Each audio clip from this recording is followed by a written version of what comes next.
Say what you will about the state of cinema today, but the horror genre seems to be doing as good as it's ever done. Sure, the gory, nihilistic nature of these movies means you likely won't see a horror film hit $1 billion, but try to name one genre which is consistently steadily putting out hit after hit, whether it's horror IP or an original. You won't find any genre that's able to do that like horror. Yet, despite Hollywood cranking out horror films, there's a specific kind of horror film that they still don't make much of, and it might be my favorite kind of horror film. And that is the kind of horror film that is not just scary, but truly evil. A horror film that in itself feels truly cursed. The Shining might just be my favorite movie of all time, and it's the perfect example of that kind of horror. The Shining author Stephen King described The Shining as a movie that sets out to hurt people, and he's half right. Other examples that fit within that category would be a movie like Possession or Hereditary, and now Obsession.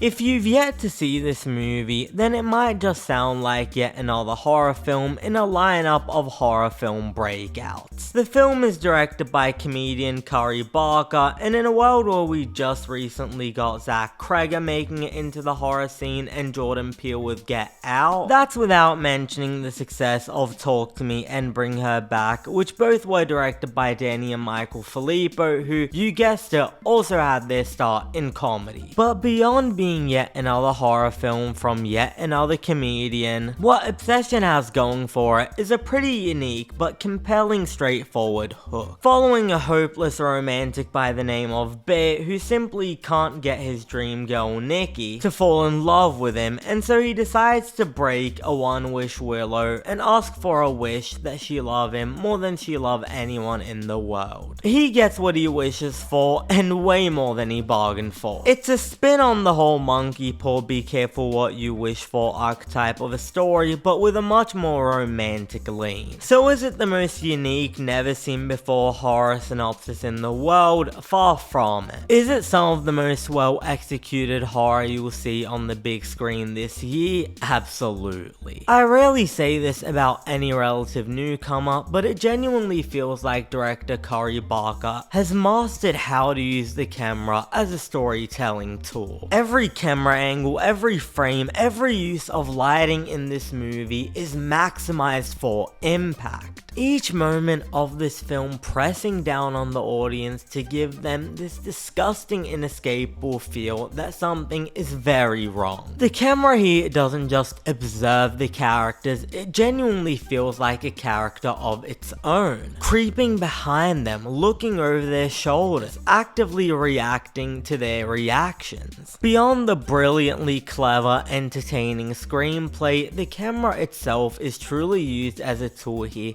to ramp up tension. Yes, it's one thing to reveal that a character is spying on another character, but the way it's done here genuinely sends chills down your spine. That's without mentioning the terrific lighting work here, which often turns the character of Nikki into a mere silhouette to terrifying effect. The horror genre has given us some of the most delightfully demented performances in the entire history of the medium. My personal favorites being Jack Nicholson and Shelley Duvall in The Shining, and the haunting performance given by Isabella Gianni in Possession. So it is not with light praise that I say that Indy Navarrette's performance as Nikki in this movie almost reaches those heights. Like Gianni in Possession, her performance feels somewhat inhumane, moving and emoting in ways you didn't know any human really could, while possessing that absurdly over-the-top comedic feel that I found in the performances of The Shining. It truly feels like a star-making performance. Hopefully we'll see her pop up in even more horror films, but if Hollywood still has a great eye for talent, I would love to see what she can do in other genres as well, because she brings a physicality and a screen presence to this role that I believe transcends any genre. On the opposite spectrum to Navarrette's absolutely mind-blowing performance, we have a terrible stilted lead performance from Michael Johnston in the role of Bear. I am not exaggerating when I say that this is one of my least favorite lead performances I've seen in any movie in a long time. I have no problem with a character being incredibly awkward, weak, and pathetic, but what I do have a problem with is a character who plays all of these traits in the least engaging way possible. You can take non-cinematic qualities and play them in a very cinematic way. If you look at something like Robert Pattinson in The Drama or Timothée Chalamet in Call Me By Your Name, these are actors who've played awkward, weird characters but have done so in a way that feels genuinely compelling, that still suggests the presence of a personality instead of the complete absence of anything. It's especially egregious because everything that is so terrible about his performance is everything that was great about Indy's. While Nicky's screen presence is absolutely magnetic, this dude will make you want to douse off with a performance that any awkward person could have delivered if you just put the camera to them and yelled action. Luckily, the rest of the movie is just so good it can override its pathetic weak performance at the center. And I know people like to complain about Hollywood's tendency to use the same 5 actors on every project. I'm here to say, Hollywood, please put Indy Navarrette in everything. Had this featured a stronger lead performance, I could have seen this belonging in the upper echelon of modern horror. But unless anyone's gonna build a time machine and change that, I can only give this movie an 8 out of 10. Thanks for watching. If you enjoyed this video, be sure to hit the like button and subscribe to the channel for weekly TV and movie reviews. And if you've had the chance to watch Obsession, hop in the comments and let us know what you thought about it. I'm Cinemike, and I'll see you next time.